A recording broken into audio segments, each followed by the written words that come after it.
My students, कैसे हो आप लोग सभी। आई होप बहुत ही अच्छे होंगे और जम के पढ़ाई कर रहे होंगे। तो आज हम एक लेके आए हैं एक topic that is aggregate supply. तो आज की वीडियो में हम टॉपिक पढ़ने वाले हैं दैट इज़ एग्रीगेट सप्लाई। तो चलिए इस टॉपिक को ज़रा डिटेल में पढ़ते हैं। सबसे पहले मीनिंग से शुरू करते हैं। एग्रीगेट सप्लाई होता क्या है। देखो, एग्रीगेट सप्लाई करता कौन है? प्रोड्यूसर करता है। प्रोड्यूसर जो भी गुड्स एंड सर्विसेज को प्रोड्यूस करता है इकोनॉमी में, that is called a aggregate supply. जो भी हमारे total amount of goods and services एक फर्म के द्वारा, एक इंडस्ट्री के द्वारा एक गुड्स को प्रोड्यूस किया जाता है, उसको हम क्या कहते हैं? एग्रीगेट सप्लाई कहते हैं। तो it is a total amount of goods and services that a firms are willing and able to sell at a given time. It is a planned production. फिर से वही बात, जैसे एग्रीगेट डिमांड हमारा planned production था, वैसे ही aggregate supply भी हमारा कैसा प्रोडक्शन है? प्लान्ड प्रोडक्शन होता है। It's not a actual production. जैसे हम कंज्यूमर, सभी कंज्यूमर्स जो है वो क्या करते हैं, जितने भी हमारे जो कंपोनेंट है एग्रीगेट डिमांड के, सब क्या करें? प्लानिंग कर रहे हैं, हम इतनी एग्रीगेट डिमांड करेंगे।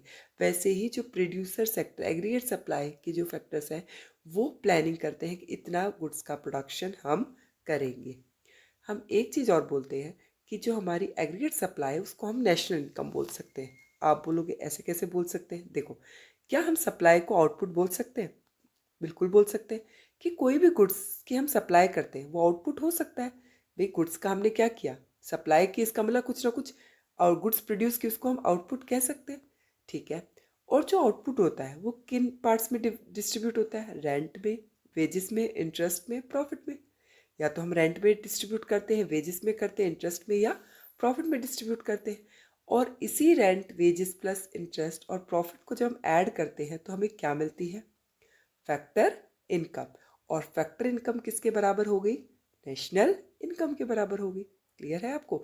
तो हम क्या कह सकते हैं? National income is equal to aggregate supply. National income को क्या कहा जा सकता है? एग्रीगेट सप्लाई कहा जा सकता है। अब जरा पढ़ते हैं कंपोनेंट ऑफ एग्रीगेट सप्लाई। देखो, इनकम जो होती है उसको या तो हम क्या करते हैं? कंजप्शन पे खर्च करते हैं, या हम क्या करते हैं? सेविंग पे खर्च करते हैं। या तो पैसा सेव करते हैं या कंज्यूम करते हैं। तो हमारी जो इनकम है उसको या तो हम कंज्यूम कर रहे हैं या क्या कर रहे हैं? सेव कर रहे हैं। ठीक है।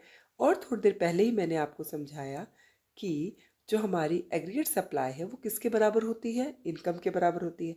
तो हम ये भी कह सकते हैं aggregate supply is equal to C plus S. Aggregate supply क्या है? C plus S, consumption plus saving. ठीक है। तो इसलिए हमारा जो एग्रीगेट सप्लाई है वो के दो कंपोनेंट क्या है हमारे? कंजप्शन और सेविंग। अब जरा इसको टेबल के उसमें देख लेते हैं। देखिए, इनकम हमने ले रखी है। इनकम जब जीरो है तो कंजप्शन क्या है? 20। आप बोलोगे ये कैसे हो गया? पिछले वीडियो मैंने समझाया हुआ है, that is called a autonomous consumption. जब इनकम के जीरो होने पे जो हम कंज्यूम करते हैं उसको हम क्या कहते हैं? Autonomous consumption. और आप देख रहे होंगे यहाँ हमारी सेविंग क्या दिखा रहा है?